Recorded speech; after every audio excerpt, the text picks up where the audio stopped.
Bismillahirrahmanirrahim. Assalamu alaikum wa rahmatullahi wa barakatuhu. Inshallah, today we'll talk a little bit about how much we should spend time with Quran to attain taqwa. This is a month of Quran. Alhamdulillah, we end up doing well with fasting, with Taraweeh, and with the paying of zakat also, because everyone does these things during this month and we can see them doing it. So you can see how much influence we have when things are normalized and done by most people. Zakat also we end up doing because most people schedule their distribution of zakat during this month. Where we lack, most of us unfortunately, is the studying of Quran, the reading of Quran, whether it is reciting, learning, understanding everything, or setting goals even. So why do we lack here? Because one of the reasons is because we spend that much time in the kitchen in cooking, and we've made it a month of cooking. And I would like you to see if it's possible, if your family allows you, if everyone has different family dynamics. I just want to make sure that if it is easy for you, then reduce your kitchen time, make your meals simpler, break your fast with a date and milk, and pray salah and eat your normal meal, and you can eat all those fancy and festive things that you want to see on the Maghrib time on your dining table. You can do that all during the rest of the 11 months spread out during the whole year.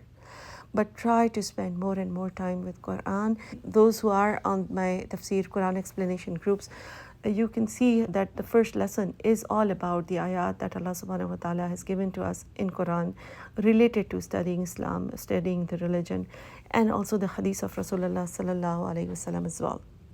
That Allah subhanahu wa ta'ala mentions that the best among you are the ones who study Quran and spread it to others. So this is like a certificate given to us.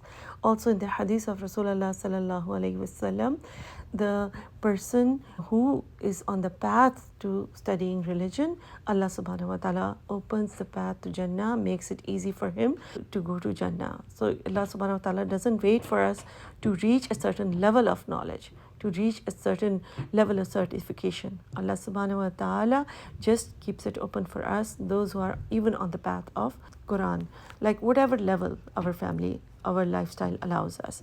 Another beautiful hadith is that when we are holding the Quran from one side, Allah subhanahu wa ta'ala is holding it from the other side. This shows that we are that close to Allah subhanahu wa ta'ala. So spend more time, inshallah. I will also like to share a beautiful true story, which is from Damascus from 6-7 centuries before.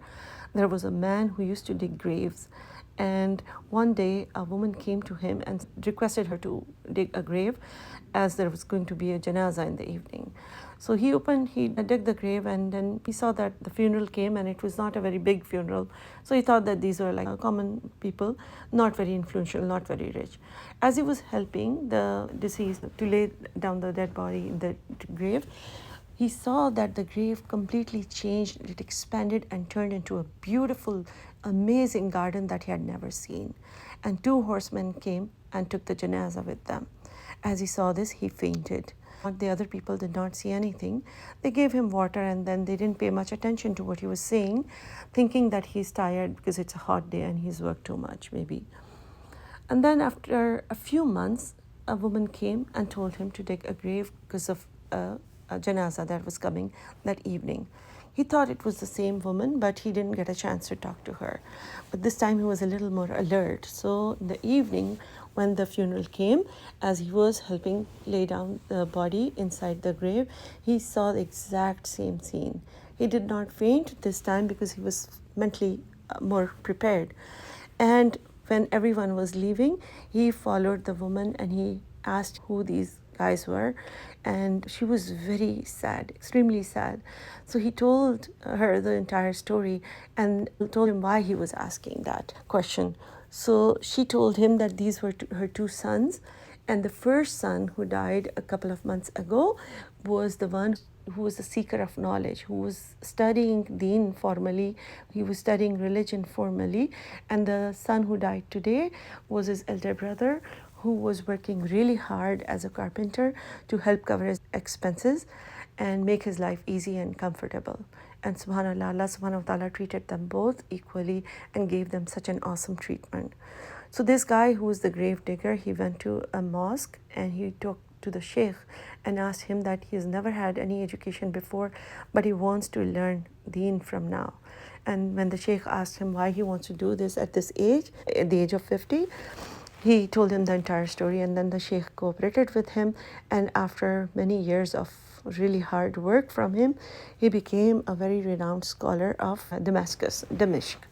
And his name was Sheikh Abdul Rahman al-Haffar. Haffar means the grave digger. And then for many generations from his family, many renowned scholars came.